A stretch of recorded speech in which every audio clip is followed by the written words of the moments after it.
Okay, and welcome to our discussion of the balance of payments, in particular, the current account.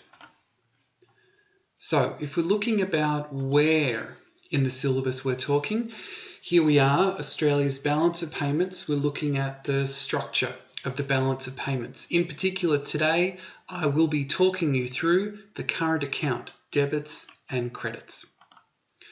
Okay, before we start, you need to know that the balance of payments records all transactions between Australia and the rest of the world during a given period. Why is this important? It's a good question. Look, the balance of payments shows the relationships between Australia and the global economy. For example, is Australia exporting more goods and services than it imports? Is Australia borrowing more capital than it lends? This shows us Australia's performance and place in the global economy, and all of these factors will have an impact on how the economy is faring domestically. Okay, any money that flows into Australia is a credit. The money that flows out of Australia is a debit. It operates just like your bank account.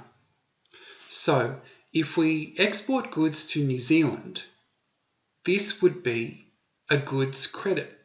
The goods go to New Zealand, but the money comes to Australia. And if we import goods from China, this would be a goods debit.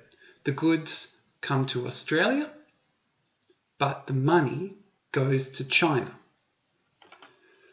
Okay, the current account looks like that table on the right-hand side. You can see all the different components. Now, the current account is the part of the balance of payments that shows the money Australia receives and pays for trade in goods and services, transfer payments, and income flows between Australia and the rest of the world. Now, transactions on the current account are non-reversible. Once they take place, they cannot be undone.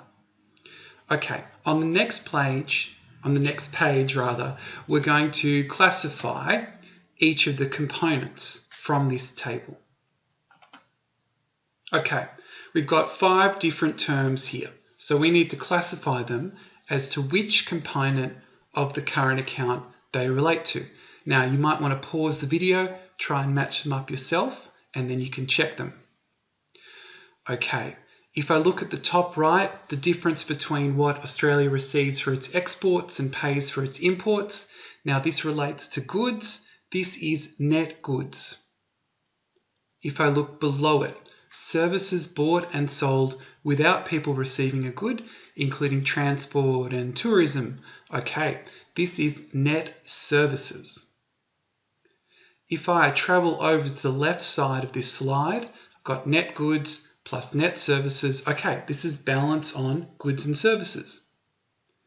If I look above that, I've got earnings on investments, including interest payments on borrowings and dividends. Okay, this relates to primary income, and the overall picture is net primary income. The middle one, non-market transfers, things like foreign workers sending money home, unconditional foreign aid, foreign pensions. All right, this is net secondary income. That sums up a very brief intro to what the current account is. For our next video, we'll be looking at the capital and financial account.